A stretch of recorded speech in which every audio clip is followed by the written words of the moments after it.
Hey, halo semuanya. Lu semua lagi dengerin gue, Giri Ardian. Di podcast kali ini, kita ngobrol yuk. Ngomongin soal kenapa bisa ada seseorang yang justru malah makin cinta sama seseorang yang bisanya cuma nyakitin dia terus. Beberapa tahun yang lalu, gue udah pernah bahas. Judul podcast gue tuh, kalau nggak salah, Stockholm Syndrome. Sindrom yang membuat kita jadi bias dan sulit membedakan mana yang baik dan buruk karena terlalu sering bersama seseorang tersebut. Lengkapnya lu bisa dengerin podcast gue. Gue mau ngobrolin hal ini karena akhir-akhir ini di DM ada aja yang nanya, kenapa nih aku kok nggak bisa ya lepas dari dia, padahal dia sering nyakitin doang bisanya. Atau ada aja yang bingung, kenapa nih aku kok tetap bisa percaya sama dia ya, meskipun kadang apa yang dibilang tuh nggak sejalan sama apa yang dia lakuin. Banyak yang nggak bisa lepas, alasannya sih bilang karena terlanjur sayang. Pertanyaannya adalah, apakah benar itu karena sayang? Jadi buat ngelengkapin obrolan kita hari ini, gue sempetin baca jurnal penelitian dari Malaysian Journal of Medical Sciences. Jarang-jarang nih kita bahas tentang kayak ginian tuh dari sudut pandang biologis. Tapi sejujurnya, ini tuh menarik. Ternyata, rasa sakit dan rasa cinta itu punya beberapa kemiripan respon di dalam sel saraf otak kita. Hal ini dikarenakan apa yang disebut dengan happy hormone atau hormon bahagia di dalam otak kita. Kayak serotonin, dopamin, oksitoksin, endorfin. Mereka tuh memiliki peran dalam membuat kita yang kadang jadi bias atau kebingungan dalam membedakan antara rasa sakit yang bisa hadir ketika diberikan oleh orang lain dan rasa cinta yang kita punya untuk orang lain. Terutama oksitoksin yang biasanya dia kan rilis ketika otak kita lagi merasa stres atau sakit. Oksitoksin keluar untuk meredakan stres tersebut. Namun oksitoksin juga hadir ketika kita merasakan rasa cinta, karena hilangnya stres merilis oksitoksin yang kemudian memicu hormon bahagia di dalam otak kita. Menarik kan? Ya, setelah tahu tentang ini, bukan berarti kita bisa menyalahkan sel saraf atau hormon pada otak kita. Tapi justru pengetahuan ini tuh bisa harusnya kita gunakan sebagai landasan pikir untuk membedakan mana yang sebenarnya hanya sekadar rasa sakit, mana yang benar-benar rasa sayang. Kita bisa menjadikannya pedoman dalam mengenal diri kita lebih dalam juga, mengenal relasi yang terjadi antara kita dan pasangan. Apakah benar hubungan itu tuh memberikan pengaruh baik pada kita atau justru sebaliknya? Karena otak kita ternyata tidak didesain untuk bisa membedakan hal tersebut. Harus dengan kesadaran kita untuk bisa membantu membedakan mana yang rasa sakit, mana yang rasa sayang. Di sisi lain, sekarang kita bisa lihat dari sisi psikologinya.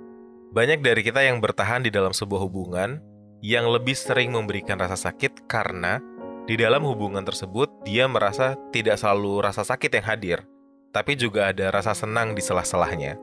Sehingga banyak dari kita yang berpikir, itu tuh adalah pertukaran yang wajar. Untuk rasa sakit yang kita terima, kita juga kadang mendapatkan rasa senang dari mencintai dan ada di dalam sebuah hubungan dengan dia. Yang memang sayangnya, kita nggak pernah tahu cara ngukurnya. Kadang rasa sakit yang hebat bisa kalah dari sedikit perhatian dari dia. Seringkali rasa sakit yang kita rasakan itu tuh nggak kita anggap sebagai rasa sakit yang harus dihindarin, melainkan bagian dari pengorbanan kita nih kepada orang yang kita sayang. Sehingga rasa sakit itu kita kesampingkan. Padahal ini tuh bisa jadi tanda bahwa kita ini selama ini nggak bisa atau belum mengetahui cara meregulasi emosi dan perasaan yang kita rasakan. Kita nggak tahu apa yang sebenarnya terjadi, sehingga kita malah jadi terjebak di dalamnya. Pertanyaannya adalah, yang dimaksud dengan meregulasi emosi itu gimana, Ger? Ini adalah soal bagaimana kita bisa memisahkan antara ketika kita merasa emosi, ketika kita bereaksi kepada emosi, dan ketika kita bisa menyampaikan emosi tersebut. 3 hal yang berbeda yang mungkin selama ini nggak kita sadarin. Jadi ketika kita sedang emosi, misalnya kita marah atau nangis, kita jadi bereaksi yang membabi buta aja gitu. Kita nggak sadar kalau kita tuh ternyata bisa berkomunikasi dengan emosi tersebut. Terus menyadari apa yang sebenarnya ingin disampaikan emosi tersebut untuk kemudian bisa jadi dasar dalam tindakan kita.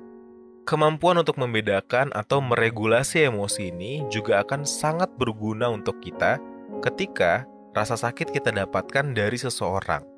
Kita akan memiliki kemampuan untuk langsung berhenti di fakta kalau dia sedang memberikan rasa sakit.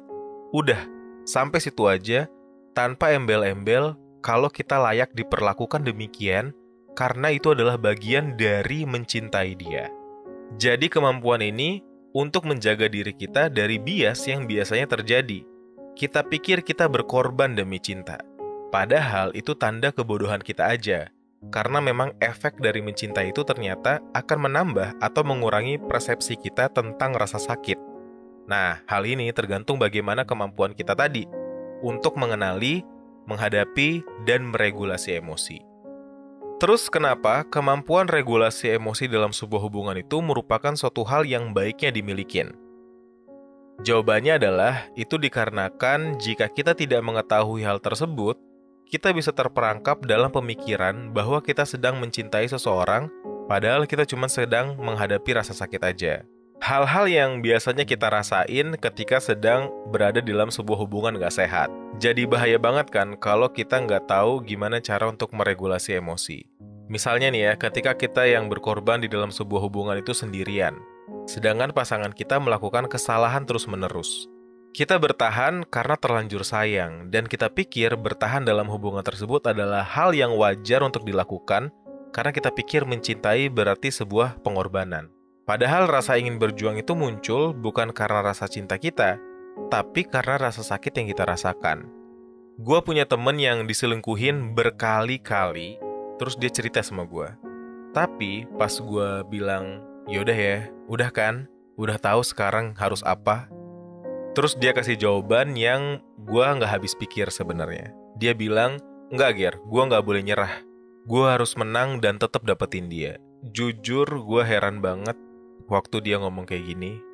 Karena dia pikir bertahan di hubungan yang gak sehat itu adalah sebuah kemenangan yang harus dicapai.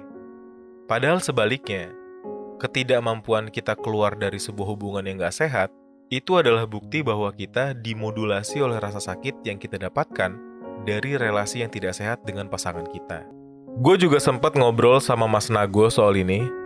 Mas Nago ini psikolog ya teman-teman. Mungkin lu ada yang follow dia juga. Gue sempat nanya sama Mas Nago, kenapa ya Mas banyak dari kita yang mewajarkan rasa sakit yang dikasih oleh pasangan? Jawaban Mas Nago cukup menarik teman-teman. Katanya, mungkin itu karena selama ini seperti itulah cinta yang ia kenal. Selama ini dia cuma mengenali cinta yang perlu berkorban dan mewajarkan rasa sakit. Gue setuju banget soal ini. Karena emang bisa aja selama hidup kita terbiasa melihat bagaimana orang-orang di sekitar kita itu menjalin hubungan, kayak misalnya kedua orang tua kita, atau saudara kita, atau di keluarga kita, atau ya siapapun lah ya yang selama kita hidup kita lihat gitu, ada di lingkungan kita. Kemudian kita pikir itu adalah sebagai sebuah hubungan yang ideal. Mungkin kita ngelihat orang tua kita sering berantem, kita pikir itu ya begitulah cinta seharusnya. Atau mungkin kita lihat ada yang melakukan tindakan abusif gitu di keluarga kita gitu. Kita pikir ya mukulnya itu karena sayang lah apa segalanya. Itu kenapa ketika kita hanya mengenal cinta yang seperti itu, bikin kita jadi ngerasa kalau selama ini kita tuh juga melakukan hal yang benar. Kita melakukan hal ya karena cinta gitu. Cinta ya kayak gini, harus menderita gitu. Jadi kalau selama ini kita ngerasa cuma mengenali jenis hubungan yang seperti ini, ada baiknya kita menyadari kalau bentuk hubungan itu nggak hanya seperti apa yang kita hadapin saat ini aja. Ada banyak sekali bentuk cinta yang masih bisa kita kenali di luar sana. Karena idealnya hubungan itu harusnya empowering, atau menguatkan kita satu sama lain, dan membantu kita bertumbuh jadi pribadi yang lebih baik. Bukan yang hanya memberikan rasa sakit aja. Emang sulit nih ya rasanya untuk melihat dengan jernih pas lagi ada di posisi kayak gitu. Makanya kalau lo rasa lagi berat sekali, gue menyarankan untuk jangan ragu meminta bantuan oleh profesional atau setidaknya teman yang paling bijak yang lo bisa percaya untuk membantu lo melihat kondisinya dari sudut pandang yang objektif. Kita juga bisa nih bikin list fakta apa yang terjadi di hubungan kita untuk menjadi dasar dalam menilai baik buruknya untuk melanjutkan hubungan ini. Karena rasa cinta bisa membuat seseorang bias dalam memandang segala sesuatunya kan. Oleh karena itu, perlu dipilah-pilih dan diuraikan apa aja yang selama ini terjadi agar kita bisa melihat dengan lebih jernih dan menjadikan fakta-fakta tersebut sebagai pedoman yang objektif. Pada akhirnya, kita hanya perlu diingatkan kalau sebuah hubungan yang sehat nggak akan membuat kita merasa sakit terus-menerus. Tidak membuat kita merasa berjuang sendirian. Karena sebuah hubungan adalah tentang kerjasama. Kerjasama untuk menghadirkan kebahagiaan bagi satu sama lain. Gua rasa itu yang bisa gue sampaikan di podcast kali ini. Semoga ini mencerahkan lo yang bingung kenapa lo cuman bisa makin cinta sama orang yang tiap hari nyakitin lo doang. Semoga setelah ini lo bisa menyadari bahwa lo juga bisa kok mengenali cinta yang lain. Lo juga berhak untuk mendapatkan pengalaman mencintai yang lebih baik.